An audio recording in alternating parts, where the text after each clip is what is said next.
What's going on? What's going on, good people? Thank you for tuning in for another episode of Build Your Ford with Lynthius Cheney. Today, I'm doing something totally different. I've got Mr. Podcast himself in the house, Mr. Magnedo, Michael Crawford, who also has a podcast, Mad Lucrative. So we're joining forces today to talk to you about some different subjects, and we're going to go off the cuff and just have a good time. Yep. Mike, thank you for joining me today. I appreciate you collaborating with me today. Oh, no problem. No problem. And I will intro mine. Welcome to the Mad Lucrative Podcast. I am the host, Magnedo 7, with the one, the only, Lynthius Cheney. This episode 25 for me, episode 16 for him, and we are going to get to it. Like, we gonna go in, like, in it. So, look, yo, like I told you before, I'm normally really scripted and I'm all this and that and just trying to get straight to the point, but I'm appreciative to be able to do something different today, for real. So I'm gonna let you start off. How are we doing this thing today? Well, I think, like I was talking to you yesterday, like it's more so about us giving people as much value in the content, but just making it a nice, good conversation. So for sure, I want to introduce you to my listener from the historic standpoint, and then you can kind of you tell your version of what what mine was. So I think I met you. Was it at it was an event that Shamil sung at? Was it? Yeah, it was an event for my magazine, Urban Lux magazine, and that was the one where we were celebrating the mayor of Atlanta. And yeah, you go ahead, you tell the rest. That was at the spot off of Marietta? Exactly, the West Side Cultural Arts Center. Yo, I completely forgot. That's what, that is dope. I forgot about that. But anyway, so if y'all don't know, first off, Lynthius the soirees that he puts together is a situation. It is a situation. Pretty much. And I think me and Shamil was impressed by, like, yo, this is dope. And you got to think, this is what, 2000, maybe 12? Gosh. Somewhere around there. Yeah. About 2000. It was the year that she was on the show. What was the name of that show? Rising Star. Yes. So what year was that? Golly, that was before the girls were born. So yeah, probably about 2012, 2013, somewhere around there.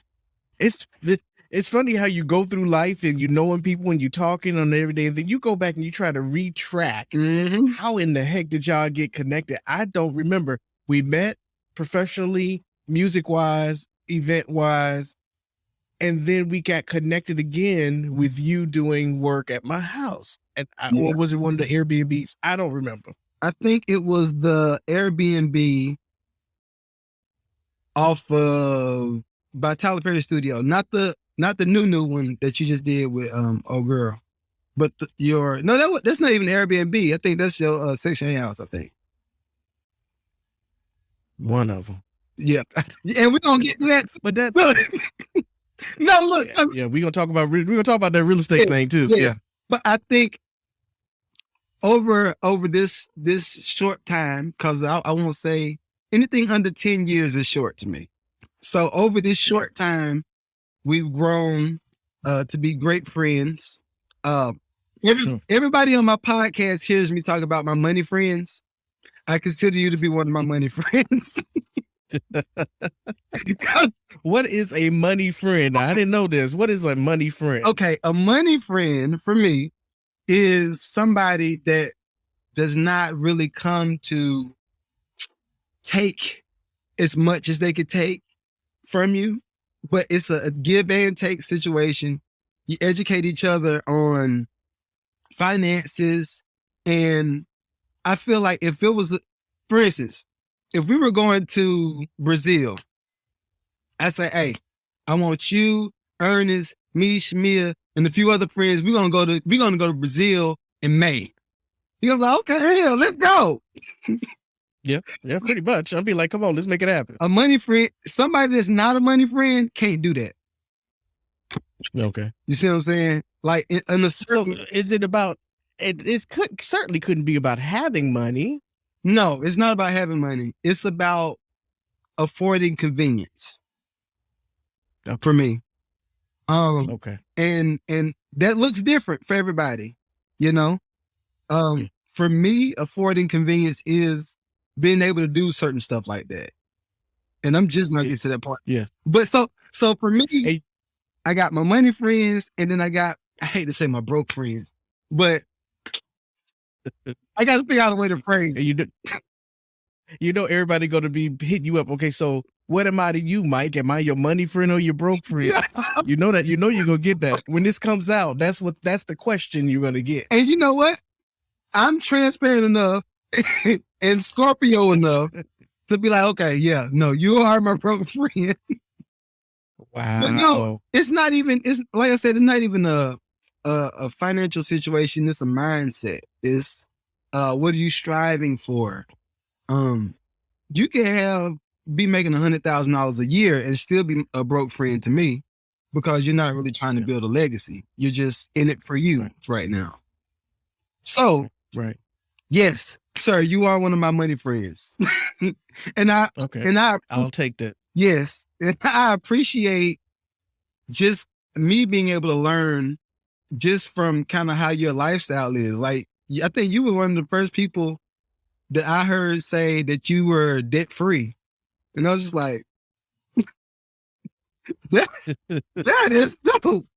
I might not say nothing up front, but I'm like, yo, okay, it's possible. You know? It is. It is possible. And as you know, I've grown to love you and Shami over the years. And, you know, I will bug the hell out of you. Mike, I got this going on, but you always come through. And if you can't come through that day, you come through the next day.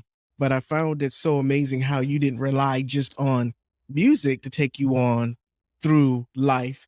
You looked for other avenues to make money and to build a legacy for you and your family. And I was like, wow, that is dope. Yeah. So, you know, I just consider you a friend. I don't know if it's a money friend because I don't have many friends these days. No, look, let me fix that for you then. I don't have many friends these days. And that's just true. But you can't say, I don't know if I can send you a money friend. You know why? Because all of your friends are money friends. I don't have many friends. I have a few friends. My circle has closed quite a bit over the last few years, you know, and that's the dead honest truth.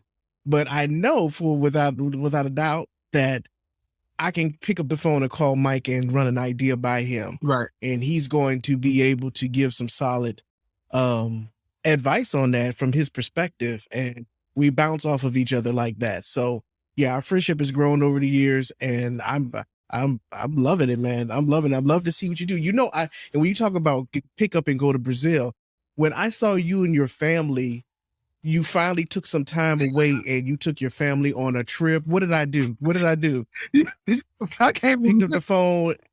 I picked up the phone, or I either text you, I say, yo, I am so happy to see that you were sitting down for a moment and you're going on the trip, and you're taking the kids on the trip, and you're enjoying yourself, you're enjoying life, because something that you said was the lifestyle that you afford. It's not all about work. It's not always about chasing the bag. It's about creating the life that you want, whatever that is. And that can mean living out of a van and living freely and roaming through the U.S. Ain't nothing wrong with that. Sean wants to do that. Sean wants to do that. And I was like, it's weird to me, but that's what you want to do, you know? Hey, and not, what do they say? I'm not going to be held down by the man. I'm going to live off my own energy and all of that stuff, man. He's going to live in the back of a van, and he's going to be. Okay. Whatever suits him. For me, I just like, bro, that's the white people stuff. Like, for your listener, if they don't know, on my pod, we're very free. I don't know how much you try to, I guess, censor the conversations, but we're very free. Not at all. When it comes to Democrats, Republicans, white folk, black folk, gay, straight, we cover everything. It's just all open, transparent. Yep. And yeah, so I might slip up and say something about some white folk or whatever. Just know it's not in malice. It's not. I'm just. No, you good. You good. You good. I love it when my people come on and just speak their truth and what they feel. So we good. We good. Okay. So let's get into it. Tell my audience a little bit about who you are, where you come from, what you've done, and then we're gonna get into our topics. I want everybody to know who we dealing with here. Okay. Oh, I think my past and present has so many layers that I kind of got to be like, I don't like that part of me no more. But I'll go all the way back to like in little spurts.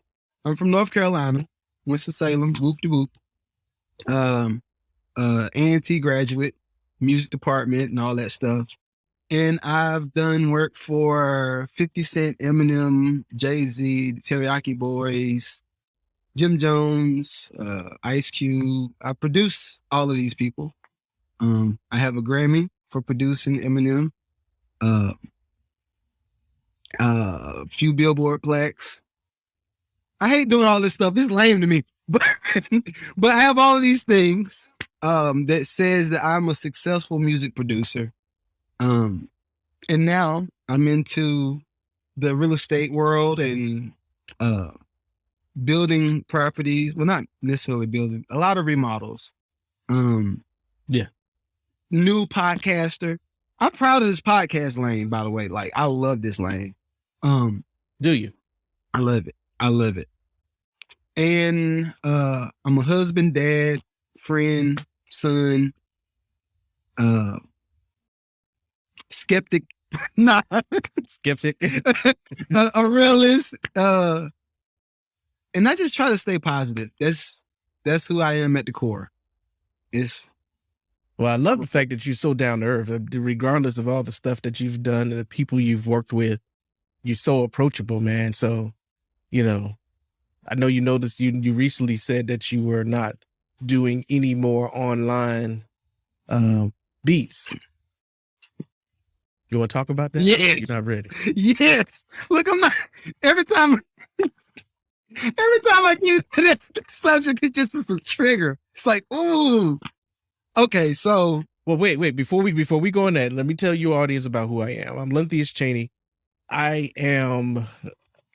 Who am I? I'm still figuring me out, but at the core, I'm a true entrepreneur at heart.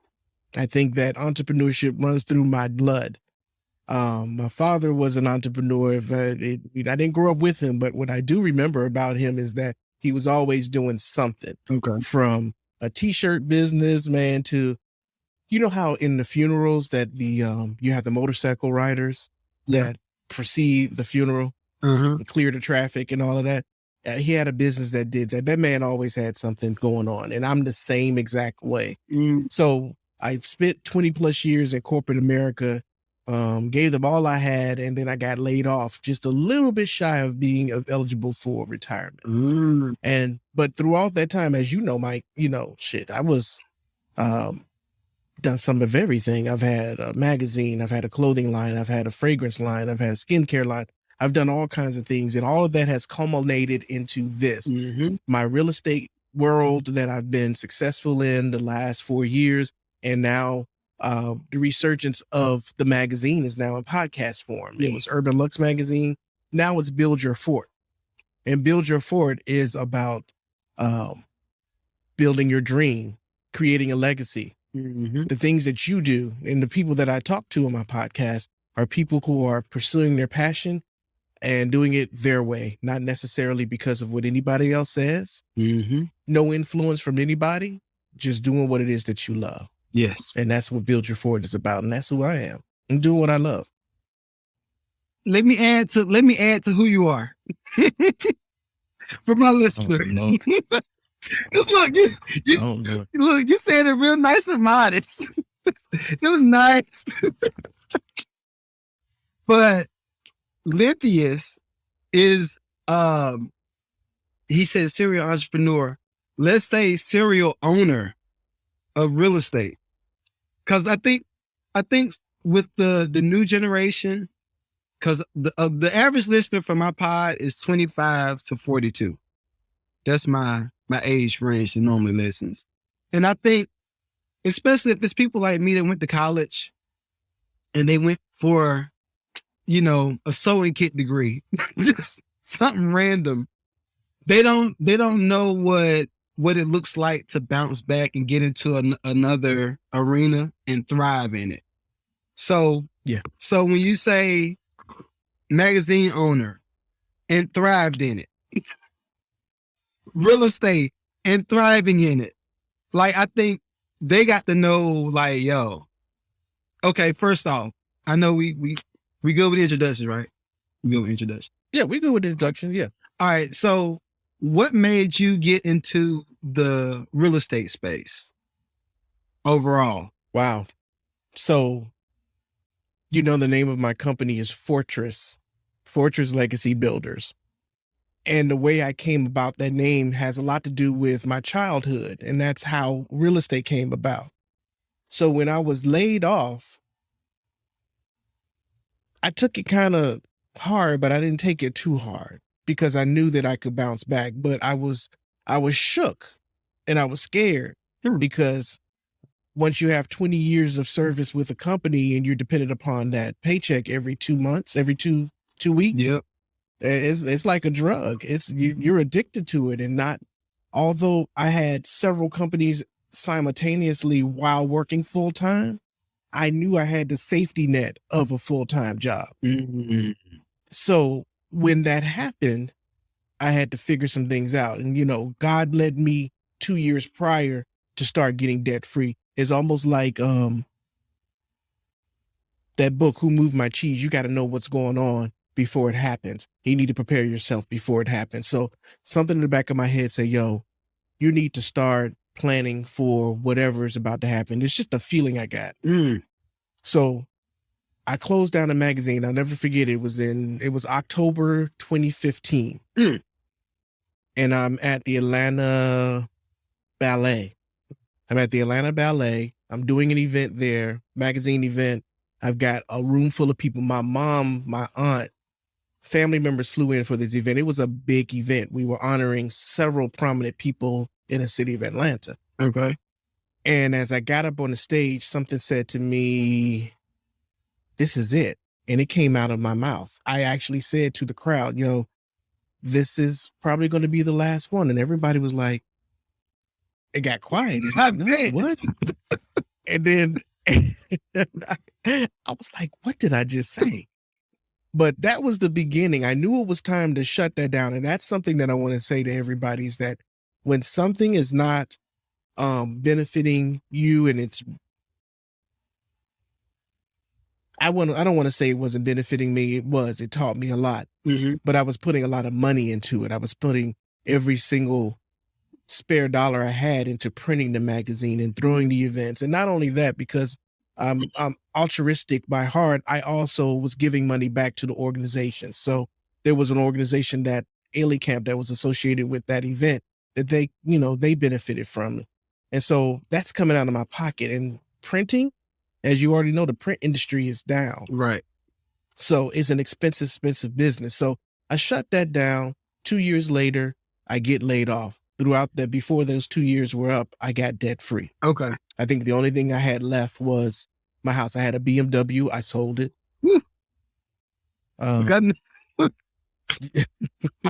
It was the BMW X5. I had the big boy with the big tires. I had 20s on that bad boy, 22, something like that. I had big tires on it, the big rim. I mean, it was a nice truck. And I was like, you know what? I'm not attached to this anymore. It's not serving me. Yeah. So I got laid off. And so I had to think about what in the heck are you going to do next?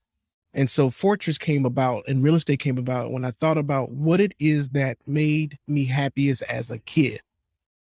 And I remember closing my eyes and just thinking about, okay, what is it? So what made me happy as a kid was building a fort in my backyard. Okay. So my mom, single mother, we need a little more space. We had a 2-bedroom. We still have that house, 2-bedroom, 1-bath house. We didn't have like a family room or proper dining room. So she had an addition made to the house when I was a kid. And so, it was stuff that was, left around after the building was done. There was some concrete blocks, living in Miami, the houses are made out of concrete. Well, the houses that didn't get blown away by Andrew are made out of concrete. So I took those extra building materials and I built a fort in the backyard.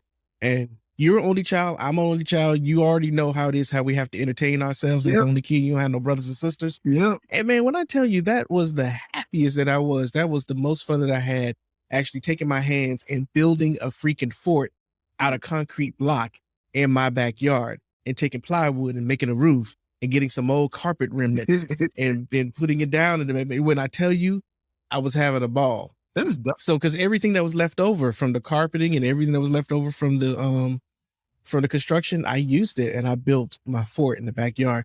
And I was like, that's it. That's what made me happiest as a kid. I think that the thing that I want to really do, because it always fascinated me, was being able to provide space for people and they pay you for it. And I was like, everybody got to live. Yeah. Everybody has to have some place to have shelter. Businesses have to have a place to do business. So why not sell property, rent property? I've started buying property. And that's how real estate happened for me. And I do it because I enjoy it. But the thing that has made me successful in it is the fact that I was debt free. And that's because when you start off in real estate, and if you're an agent or a realtor, it doesn't happen overnight. It takes some time to build up to it, to have those sales, to be able to support yourself. And if you go in with the intent just to make a sale, your buyers, they sense that. And they don't believe that you have their best interest at heart. And so they believe that you're just in it for the money. You don't care about what it is that's best for me as a buyer. And so it was easier for me because I didn't have the weight of a whole bunch of bills. I was able to take my time and actually enjoy the process of being a realtor. Interesting. Okay, so I got on the same real estate note. Yep. I know for me, I enjoy, and you've kind of helped me get out of certain predicaments that I put myself into because I wasn't thinking as a boss, as Shamil likes to say. I wasn't thinking like a boss. I was thinking like a worker. So I always loved, kind of like you, my grandfather. I had a story. I was building a studio in my grandmother's old pottery shed in the back of my grandfather's house. And that's really kind of what made me that was the first introduction to building stuff. But my grandfather was the type, he came in and said, you know what? This wall is made out of wood. I had duct tape. I had plexiglass. This is like middle school. This is middle school. I had duct tape, plexiglass, everything. And I made a wall with some cardboard, duct tape, plexiglass. He was like, this ain't gonna work. So he pushed it down. I was like, no, you pushed my wall down. What is you doing? But in return, he ended up showing me how, okay, this is how you should frame. This is what framing looks like. This is what type of material you use for this. You need drywall for this and this how you set a door. And I was like, I'm learning this in middle school. So every time I went to New York or LA, I would be there to do music, but I would pay attention to the structure. And like, I just grown to love what architecture looks like. Like it's something in it that just makes me be like, oh wow, like look at the glass, look at this. Like, and I know my friends be looking like, dude, are you gonna produce the track? Or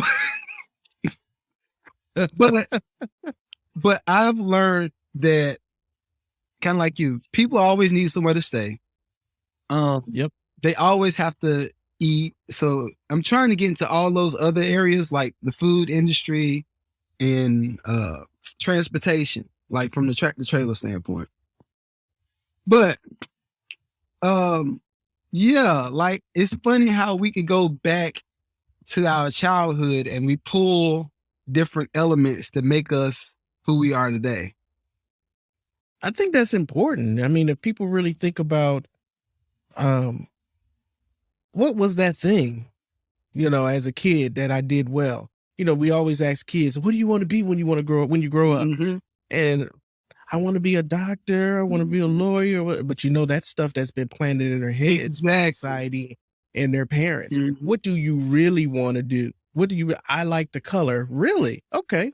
Let's explore that. Mm-hmm. I like to sing. Really? Mm-hmm. Let's explore that. It doesn't always have to be a doctor or a lawyer or anything like that, unless that's what you want to do. Because we get caught up in that lifestyle, man, and you're working in corporate America or any of those other industries, and you start acquiring things. And you can't get out of that industry because you got all this stuff now that you have to pay for. That house. You got to pay for that car. You got to pay to get the kids into the most prestigious colleges and all of that stuff you got to do. And now you're stuck and you're miserable when you could have very well been coloring or singing and still be happy. Yeah. Well, even in that, I wonder, I've had the thought plenty of times, like, what if we taught the kids, and I'm not saying ostracize any kid, but if we taught kids, okay, well, no, you're not made to be from how you're moving and with your comfortable element, you was to this creative field more, and you should go after this. But if you're gonna do that, let's start setting you up with real estate or this income that's going to pay you while you pursue that. Because I think so many times because I was one of them creative kids. Like, I've always been good in math and science and stuff like that. But when it came to the school structure and C student. No, I was there. I'm right there with you. Yeah. So I wish, and that's kind of what my initiative now is trying to teach the school system how to manage these creative kids, because you're going to be like you said, if you love the color and they say, well, you ain't going to get no good job coloring, you need to go do this. Now you just squash that kid's full potential to be XYZ. They're going to be in their 20s and 30s trying to get back to the passion, versus if you help cultivate it up front and say, okay, well, look, you got real estate, you know how to do this. Okay. You could do management for 4 hours a day and manage. And that's what your guy is doing. He's getting ready to go and buy a van, and he wants to live out of it, and he wants to travel. Mm-hmm. I bet you ask him, what from your childhood has prompted you to want to take that route? And I bet you he'll be able to pinpoint exactly where it is. Okay. Ask him that. Ask him that next time y'all are on the Instagram acting crazy. Yeah, we are off the wall. We are off the wall. Let's see. The Georgia, black money in Georgia. All right. We're both here so we can talk about it. So how can you see where the climate has changed for people wanting to collaborate instead of being in competition with each other?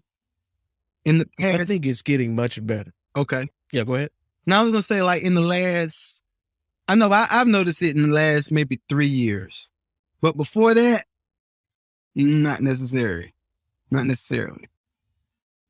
I agree. And what's funny is that the people that I know from that era are still just after it all by themselves instead of collaborating.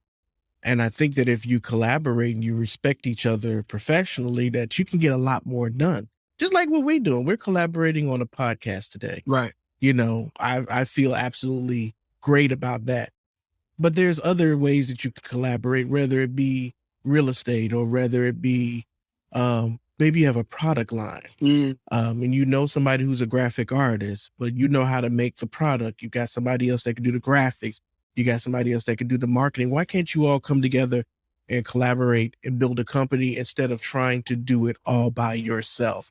And I think that's where a lot of entrepreneurs get caught up, that they're not willing to share a piece of the pie, and they're not willing to bring other people in who have the expertise that you don't have, you know? Yeah. And there's nothing wrong with sharing. Absolutely. I think that you have a better chance of growing something bigger if you are able to collaborate with others. Do you think it is from they want to compete based off of deficit? Like they're not getting enough of something, so they feel like they got to keep all of this? Or do you think it's from a attitude of, I'm trying to stay on top, so I'm not going to do this with you? Like, where do you think that competitive side comes from? I think that the internet has made it that everybody wants to be a superstar. Mm-hmm. And instead of two people in front of the camera being the superstars, Mm-hmm. somebody wants all the viewers for themselves. And that's the hard thing about competition, or bad competition, that is that when you're just trying to be better than somebody else just for the status and for the views and for the notoriety of some people that you don't even know, when if collectively you guys can come together and build something great that's beyond just status from eyeballs. Mm. Okay. I got something to put into to add to that. This probably date back to probably like 60s, maybe to the mid 70s. Cause of course I was born in 83, so I can't go back for so far, but I have read about certain things, and the way I perceive certain things is just not the way I think the general public perceived it until now. For instance, segregation. When I know they said in North Carolina, we had one of the biggest Black owned bus liner companies. So they span from Winston-Salem, Greensboro, High Point, down to Charlotte, and I think some of South Carolina. All Black owned bus line. So when they saw the Rosa Parks, I'm not giving my seat up. I'm gonna stay right here. This is, I don't care if it's a white people on here. I'm sitting right here. Naturally, more Black people went towards the white bus line company, and the black bus line went out of business. Yeah. So I can't remember the name of the person I was talking to, but it's one of the grandkids of the bus line company. They still stay back home. So I wonder how much stuff are we giving away now that we could just maintain ownership of? A lot, for sure. Absolutely a lot. Okay. I find it, I've never heard this story, first of all, but what you're telling me is that instead of patronizing the Black bus line company, now because you can ride on the white bus, you migrated all the way to the white bus instead of continuing to keep the Black bus company in business. And why do you think that? Is it the same reason why we line up in front of Gucci and Fendi? And there's a line going all the way down the street. Exactly. Is it the same reason why I see all these product reviews of all the notable white designers instead of uplifting a lot of the Black designers that are up there? I mean, I'm just curious as to where that mentality. I mean, and I say that because when we go back and forth to talking about Black wealth and competing versus collaborating, I think as many Black folk that they might tear me up for this statement, but that's one of the things that the white folk do the right way. They might have their own, inside competition going on. But when it comes out to the masses, oh no, we partner with so-and-so. We got so-and-so. Like, I told, I ain't gonna tell you the guy's name, but he's an exec. He's an exec over at Hulu. So, well, not exec, he's mid-level exec. But I was like, yo, I just realized that everybody's just repurposing content. He's like, what you mean? I was like, are we supposed to not know that HBO and Warner Brother is the same company? Or CBS, Disney, Universal is the same company?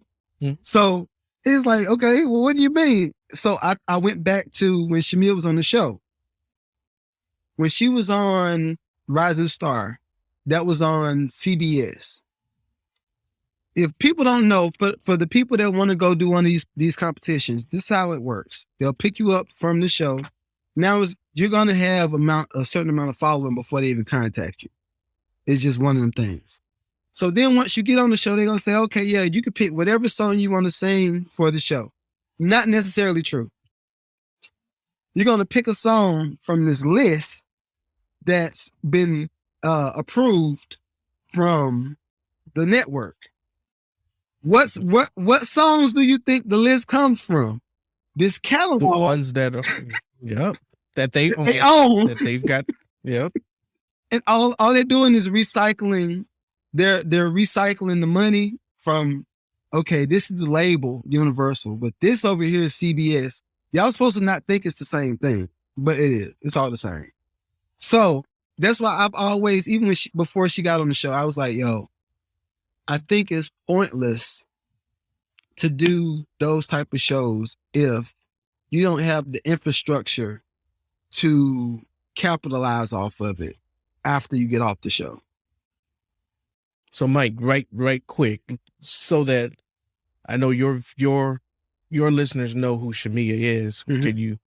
Can you let my listeners know who Shamia is? First of all, is your wife. Yeah.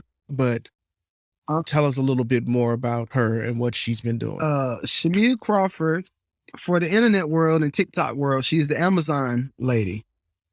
She did a song this time last year that was about Amazon, and what was it called? It's like, everybody's addicted to Amazon. Oh, gonna make me lose all my money, whatever. So from that, she's just morphed into the jingle queen.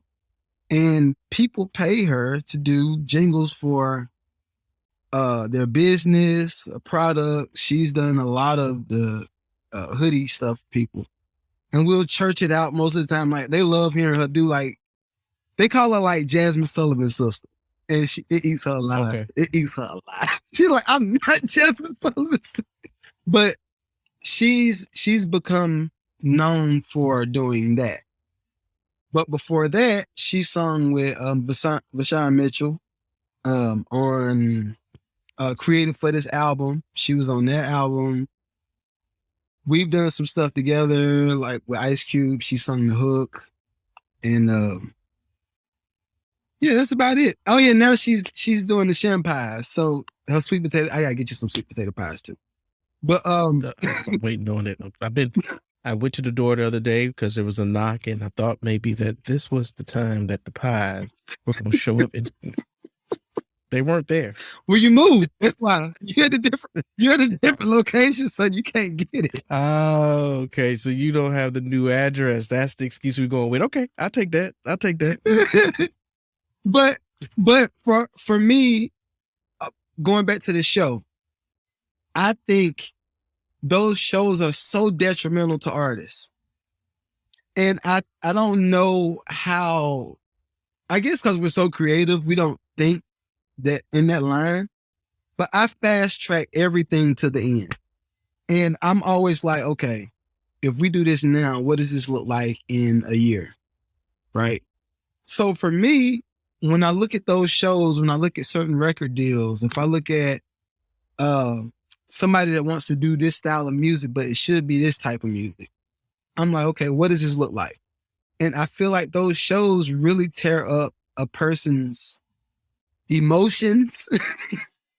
One, because you create this facade of, I'm on the ABC, I'm on the CBS, MTV, whatever. I'm on this big brand network, and all of these millions of people are going to see me. You're going to get the best stylists, the same people that style people for the Today Show. I'm going to get them stylists. I'm going to get the best publicists while I'm on the show. when I see it, I'm like, oh yeah, you getting about $100,000 worth of treatment while you're on the show. And if you lose, Okay. you lose, all that's gone like that. It's done. So how do you pick up from there? And most artists can't tell me how they're going to pick up. And that's why I have such an issue with doing those type of shows, because it's like you're creating a false narrative of success for artists, you know? And so you have to go, like you said, go in it with a plan ahead. If I do this, how am I going to capitalize off of whatever it is that I'm getting? Because I think that's sometimes where we miss it, is that we are presented with opportunities sometimes that may not always work out as a winner, or for lack of a better word, I'm the winner at the end and it's going to move on. Mm-hmm. But even though that I know that might not come out on top in this particular situation, whatever it is, am I going to be able to parlay this into something else? How can I plan so that whatever I'm getting out of it, that I can utilize that to go to the next step? Mm-hmm. Is it that we just get caught up on wanting to be the winner instead of you looking at it as a stepping stone for the next? And to take it a step further from that, most of the contracts that the artist is presented with before they get on the show, and most of the people is just going to just sign anything because I want to get on the show. What's the biggest one? American Idol. American Idol chose me to be on this show, so I got to go over here and show out. I got this. Look, American Idol give you the contract. Like, yeah, okay, whatever. All right, when I need to go to LA, you don't know that you cannot use, if you make it to, I think the threshold is like top 5, something like that. You cannot use like Michael Crawford from American Idol for the first 6 months or so after you get off the show. What that does is kill any momentum that you built from being on the show. So what was the point? So I take it you can go do interviews on stations that are owned by whoever the conglomerate is that owns the show. Yeah, if you have your own PR agent that can get you on there. Oh, but you can't then use their resources after you have been removed from the show. Cold silence. Wow. That's what I'm saying. So everybody that you built relationships with while you were on the show is blackout. As soon as you get voted off, if you don't make it to, even if you make it, I think she made top 8. Even if you get voted out of that top 8, it's cold silence. Everybody that was like, yeah, reach out to me if anything happens. And no. And that's that LA stuff. Like, it's a lot of that. It's come to Atlanta now, some of it. But yeah, that's why I just be like, yo, no. Anything you do, create some type of income over here and pursue the art. That way you can control every aspect of it and you own it at the end. Cause now and I feel like I'm talking so much, but now when you look at how labels pick up artists, or you look at how networks pick up artists, they don't have to do no homework now. Everything is already online. They're gonna say, okay, well, you got 500,000 followers. If we get 10% of that, we're good with doing those some good ratings.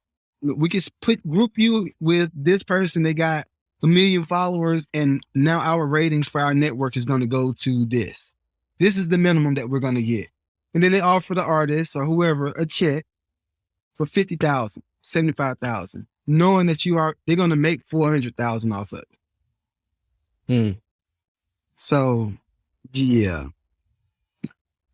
So will there be any more shows in the future for the Crawford family, or are you going to do self-produced stuff? It's all self-produced.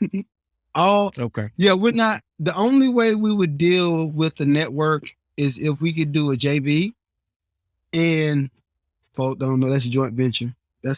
real estate language and music language. But Yep. we would do a JV with XYZ Network and license the show out for this season or for X amount of years. But at the end of the term, they would have to renew the licensing term and say, I want to do it for another 10 years.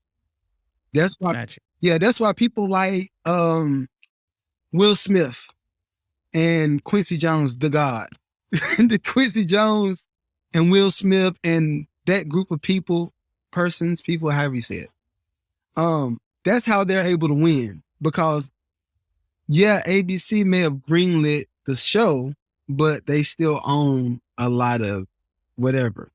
So if another any streaming source comes out for the next 100 years, it don't matter. At some point, if Will Smith them die, now Jade and them have the rights to the art, which is in form of Fresh Prince or whatever. Mm-hmm. That's how they win. Tyler Perry, too. Tyler Perry is killing it. Like, Got to create your own. yeah. Yep. That's what it's all about. Yep. So, something we were supposed to talk about today. We were supposed to talk about your boy Kanye. I love Kanye with a passion. Like, okay. He just bought some real estate, so he doing something right. He bought real estate, maybe for petty reasons, but I think, okay. So he bought real estate where? Let's talk about what piece of real estate he purchased. Let me make sure I'm right with what I tell you, because I don't want to just give you some information. I know one of the properties is in Malibu, and I think that was it is located where? It's on the beach in Malibu. I think and it is near where? Oh no, he bought 2 properties at one time. Okay. Yeah, one of his properties, which is right across the street from Kim Kardashian. And that's what I want to talk about. So you have your own theories as to why he bought that property across the street from him. I've got my own as well. I'm going to take the high road. I already know where you're going. I'm going to take the high road. No. I think that, I'm going to take the high road. Kanye purchased that property so that he could be close to his kids. That's what it was all about. Okay. Point blank, period. No. But go ahead. No. I mean, that's all I got. I think he purchased the property so that he can be close to the kids. And I think that's admirable. That's what he should do. He should be close to his kids. It's so nice. Give the people the benefit of the doubt. I mean, it's probably something I would do. When's your birthday? January. Okay. 31st, Aquarian. Okay. Oh, you are that leaf year. You just missed it. I know, right? So my birthday is November 7th. And I'm only giving you this information so you can understand why I think the way I think. Listen, first of all, Scorpios are a little cuckoo. Let's go ahead and put that out there. It's true. Y'all can say what y'all want. I've had a couple Scorpio stalkers in my life before I got married.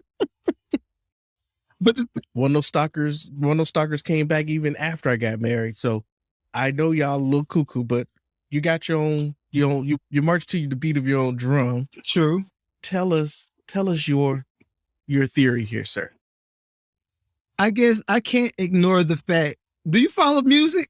Do you follow any to an extent, not as closely as you do. Okay.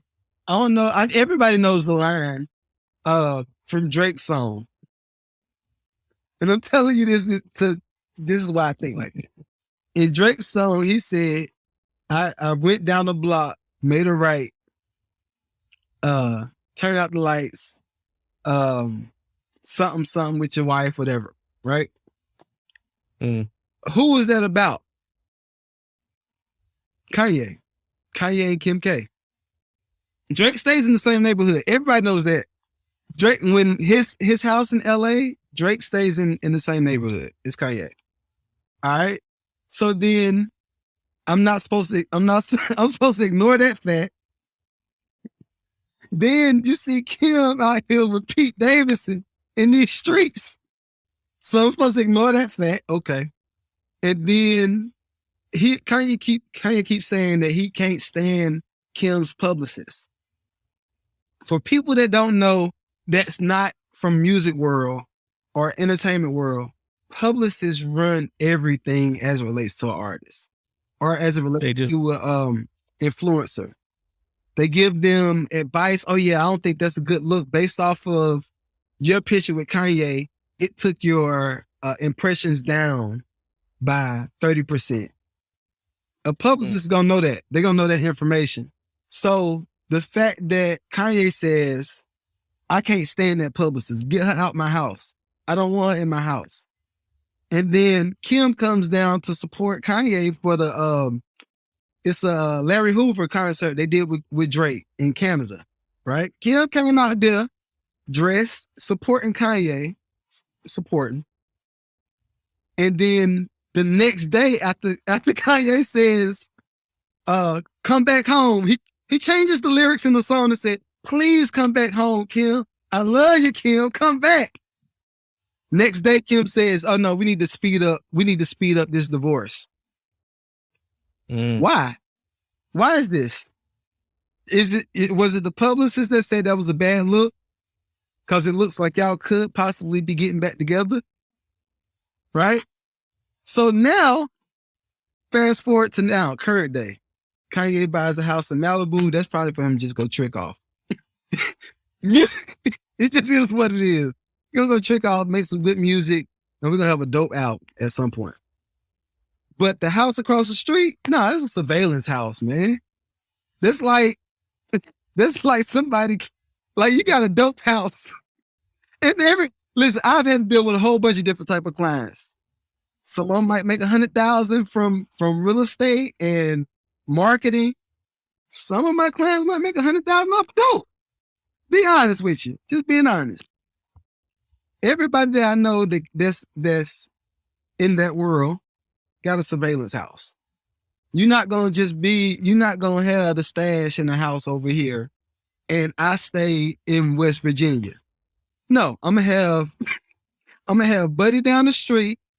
They got a house is right down the block from my other spot so we can keep track of what's going on. And then, we'll go from there. Everything stay cool, then we stay cool. But if it don't, I'm right across the street from you. Oh yeah, and I want to see my kids too. I do want to see my kids too. So oh no, so that's gonna be on the end. Okay, that's sad. I mean, dude. Okay. Case in point, I ain't gonna say the producer name that I was in the studio with, but I was in New York, and I think I've talked about it before, but me and Habit were working on a record, right? And I think we had just landed, a 50 Cent or Currency record, but it was one of them. We had landed a song on the album, and I was in his condo. I was posting on Facebook and everything too, so it's still on Facebook.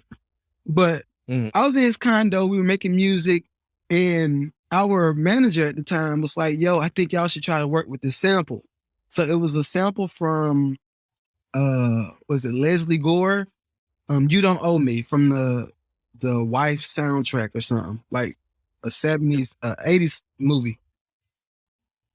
I start chopping the sample up, build the drums, play the instruments around it. And I'm like, yo, Eminem is going to get on this record. He ain't never had an Eminem record. I've never had an Eminem record, but I was like, yo, he's going to get on this record. It sounds like it's too much like him. They send it. We send it to him. He like, yeah, M loves the record. He going to use it on the next album. All of those conversations change between then and then. Like, it went from buddy to, oh yeah, we're gonna let the lawyers handle percentages. Don't call me about percentages. We just do you and I do creative stuff, but the lawyer's gonna talk about percentages. So me, I'm brokey. I'm going through, I think I was still working at Enterprise at the time, and I had bought my first condo in North Carolina. So I'm halfway broke. I'm like, bro, you uphill. You got a Range Rover, you got the Porsche, you got the Lexus, you got big boy cars, and I'm like, yeah, I got a little Honda. Like, I'm happy with my Honda, but I got a little Honda. Like, why you gonna do this? And it just changed. You add business, lawyers, managers, other things to the equation. No, it changes. And I can't even remember what. Maybe that's why people don't want to collaborate. I think I could go with that, but I think we gotta just do a better job of judging character too. You know what I mean? Like, it's some people right now, since I started the pod, to be like, yo, I want to get on the podcast. Like, yo, my little cousin, I love my little cousin, but he's like, he's an avid podcast watcher, so he's gonna see what I'm saying. But he's like, yo, I want to get on the pod. So I looked at the text and I was like, why? You work on cars. Like, I looked at the pot, like, that don't make sense. But then in my business mind, I was like, yo, how many Black podcasts do we have about cars? And to be detailed, NASCARs. Like, he works on those. Like, he knows that world. So I was just like, yo, that could be dope if he had a pod, but for him to be on mine, like, my podcast is really just to upbuild the creative community and teach them about how to make money in different areas and all this stuff. So you know what you got to do though. No. What I need to do? Mad Lucrative Network. You just said that there's not many Black mechanics that work on NASCAR. Yo, that could be a great podcast for him, right? To talk about his experience and, you know, what it's like being in that world, right? But as from the collaborating standpoint, that makes sense for me to him. Yeah.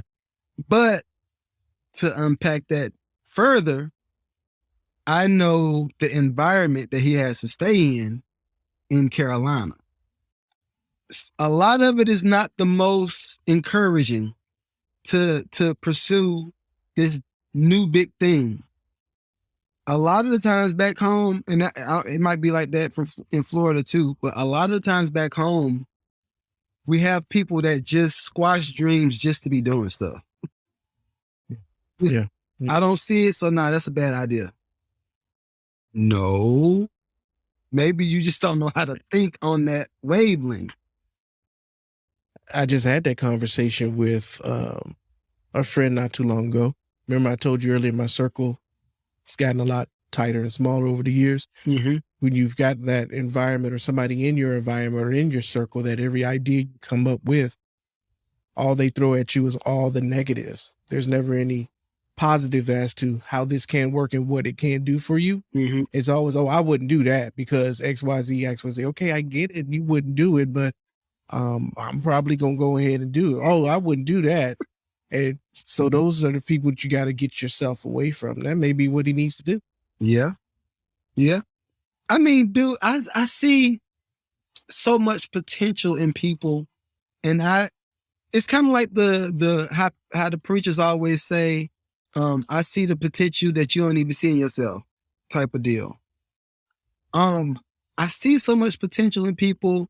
I hear their conversations on how much stuff they feel like they're not accomplishing. And then I'm like, yo, like, how you don't see this is everything you're complaining about, this fixes it. And you probably enjoyed the journey on the way to getting there. So it's like, why not? Well, let's unpack that. Let's unpack that. We're going into 2022. Mm-hmm. What are we about? We're about an hour in on this. Let's go ahead and wrap this up with the 2022 talk about getting to where it is you want to be. Okay. Now, my thought is that, you know, I blame everything on the damn internet, but let's tell the truth about it. You know, social media has made it seem as though stuff happens overnight. Social media has made it seem that people's lives are so freaking glamorous and nobody really knows on the back end what's really going on. You know, now there are those people who got money like that, they're performers, they're entertainers, they're living that life, they're doing that. But then there's a whole other class of people who are doing a whole lot of stuff to make it look like they got it like that.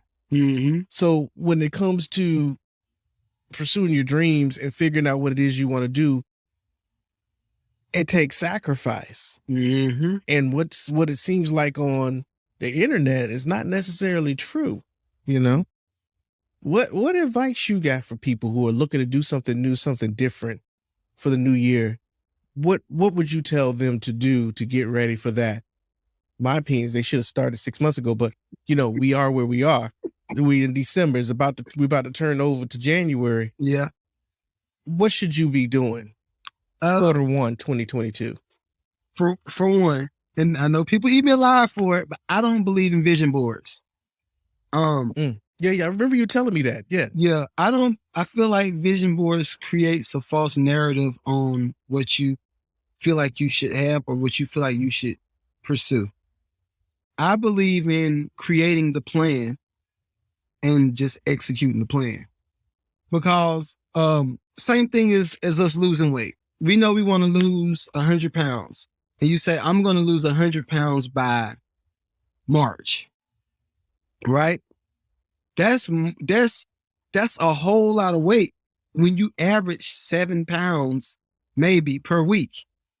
Right? That's a lot. That's a lot even for 1 week. Exactly. Yeah, go ahead. So when you morph the idea of I'm going to lose this much weight in this short amount of time, that thought pattern always, it travels. It never goes away. It's going to follow you to business. It's going to follow you to creative. It's going to follow you to relationships. So I just believe in building a plan. If you want to be in 2022 and say you want to make an extra $30,000 for the year, and that's kind of low, but say you want to make an extra $30,000 for the year. Okay, what can you do? What plan can you put in place so you can execute this? You might have to do less TV time. You might have to do more time scouting on Instagram and trying to find out people that's in your area. But don't be on Instagram on the did you see that? Look at that. No, like use it as a tool to get where you want to go and build structure around it. And I think that's the best advice I could give people for moving forward, 2022, 2023. Like, build the plan and be realistic. Still dream. Dreams are great. You can dream, but if your dream don't line up with your income, then maybe we need to pursue some other options and then get back to this part of your dream at this point. But now, like you said, it's the end of December. Like, if you ain't got the plan after you heard this podcast, you need to take the whole next 2 weeks. Don't answer your phone unless it's something important. Don't get on the internet unless it's something important, and build a plan, because there's people out here that's working 24/7 and making their life the plan. For instance, Lithius and I talk often, and I love how he works his Airbnbs. For my people that's listening on Mad Lucrative, he is one of the Airbnb people. Yes, he is one of them people. But one of the people. Yeah. This is winning. Winning in that space. Yeah. I look at how he moves and I'm like, yo, I know I work a lot, but I'm not doing enough. Like, okay, what can I do? We went in and did the equity play this year, and I was like, yo, okay, we need to do the edition. We need to do podcast studios, like all in. So I'm literally building every aspect of my free time, extra time, podcast. We're not talking about, yo, Nedo, can you produce a track for me? No. You want to do a podcast? You can come rent this space. Yo, Nedo, can you come build a house for me? No, I can send you a sub and they come over there and do whatever you need. I'm focused on this podcast. So I think people just got to build the plan. That's it. Vision boards are fine if you feel like you need that for kicks and giggles, like you need to see it, Like, and I say that because I did it before. And when I did my vision board and look back at it, I was like, yo, I failed. I'm nowhere near this. Like, this is lame. So I agree. Build a plan. You know, what do you feel about vision boards? I know we're wrapping up, but what do you feel about vision board?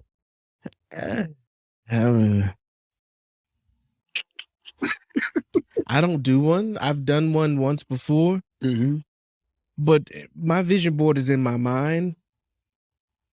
And so I keep in mind what it is that I want to accomplish. When I wanted to buy my first house, in my mind, I said that I want to buy a house by 30. And I did that. It's like I was relentless. I just kept going. Had some hurdles along the way, but turned 30 January that year. By July, I was closing on a house. So my vision board is normally in my mind. I do believe you have to write things down on paper. Right.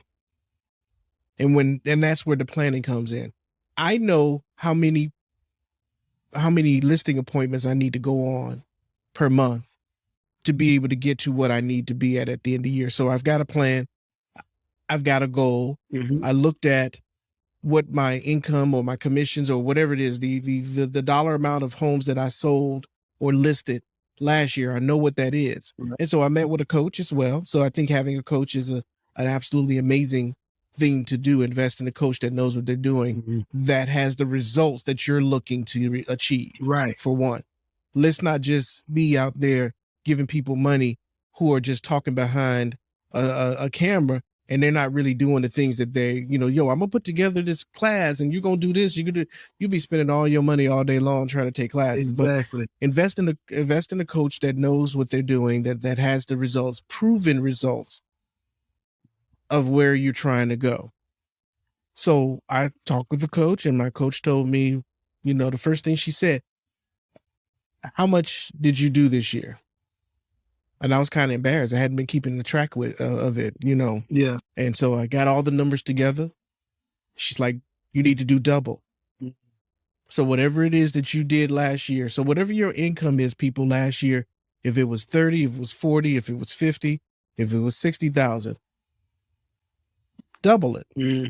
But in order to double it, you need to know what plan you need to put in place to be able to double it. Right. I know that in order for me to, and it's all about numbers and statistics. It's not a vision board, but it is writing it down. So I know if I made X amount last year and I know I sold X amount of homes or listed X amount of homes last year, I do an average of the price of the home that I sold for that year. And then I multiply that by however many times that it takes for me to reach my goal for the next year.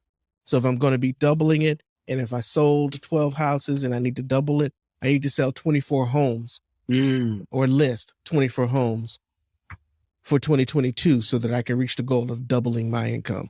And I think it's possible. It's possible. I could definitely do it if I'm not, on the internet, as she said. But but what I found is that if you're gonna be on the internet playing, you better be playing so that it's going to be generating money to put in your pocket. So when I do these crazy little videos on Instagram or whatnot, somebody pick up the phone. Exactly. Your boy Rock called me. I did a video, made him laugh.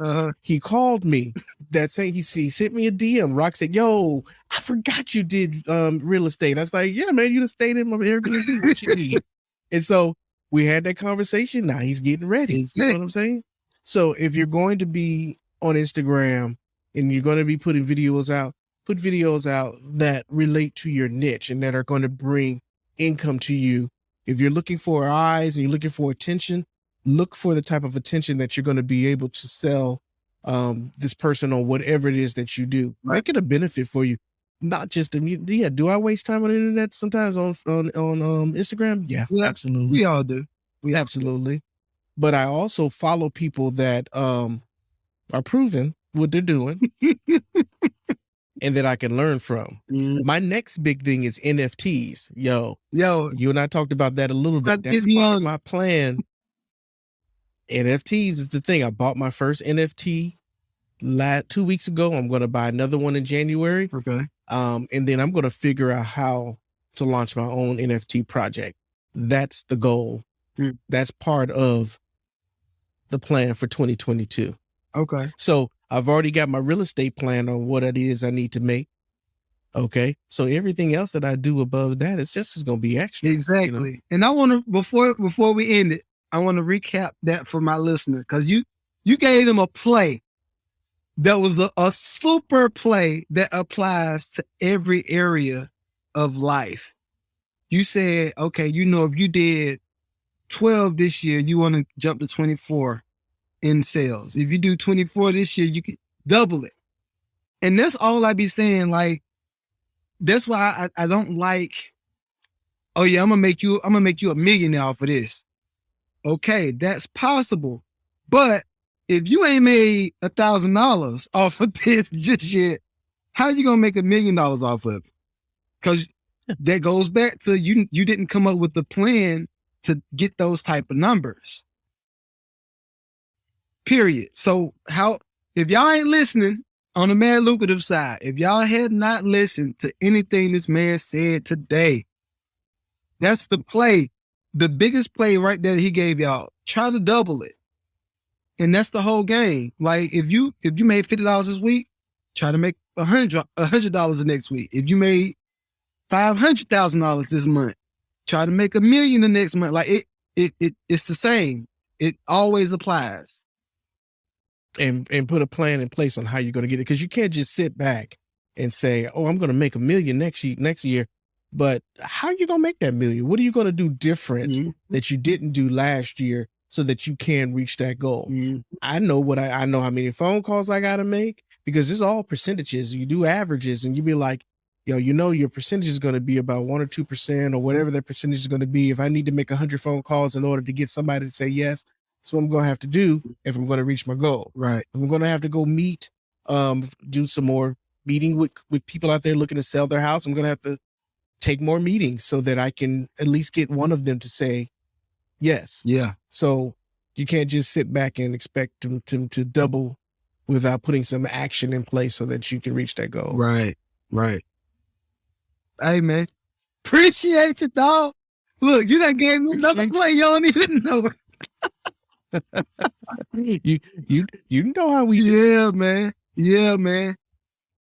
I appreciate you, man, for sitting in on Mad Lucrative and Build Your Fort podcast, y'all. This was a great one. This is the longest one I've ever done. I'm excited about this. This is the last one of the year for me. So we're gonna come back in 2022 strong with some more content. Yep. Let's do it. What you got to say before we leave? Oh man, nothing. I guess just as a wrap up, I look forward to us being able to do these big conferences where we're actually educating and putting people in position to win. So that's kind of where my brain is going right now. So I'm like, as soon as we jump off, I'm gonna be on my notebook pad. Like we got some movement that we need to do, and it's gonna be very impactful. So and some collaboration for sure. Yes. So I appreciate that healthy competition. Right. I appreciate you too. Right. You work hard all year long, so why not get more for your money at Experamax Midtown Atlanta? Looking for a MacBook Pro, iMac, or iPad? Don't pay full retail prices at the Apple Store when you can get the same quality products without the premium price. Experamax in Midtown Atlanta is your Apple headquarters, with everything from Apple desktops to laptops, watches, accessories, and more. Get the peace of mind you deserve and buy with confidence, knowing that all of Experamax certified pre-owned products are put through rigorous testing to make sure they deliver the reliability and dependability you demand. Experamax Midtown Atlanta makes it easy and affordable. Plus, you can trade in your old devices and get an offer right on the spot. So shop smarter and save money only at Experamax Midtown Atlanta.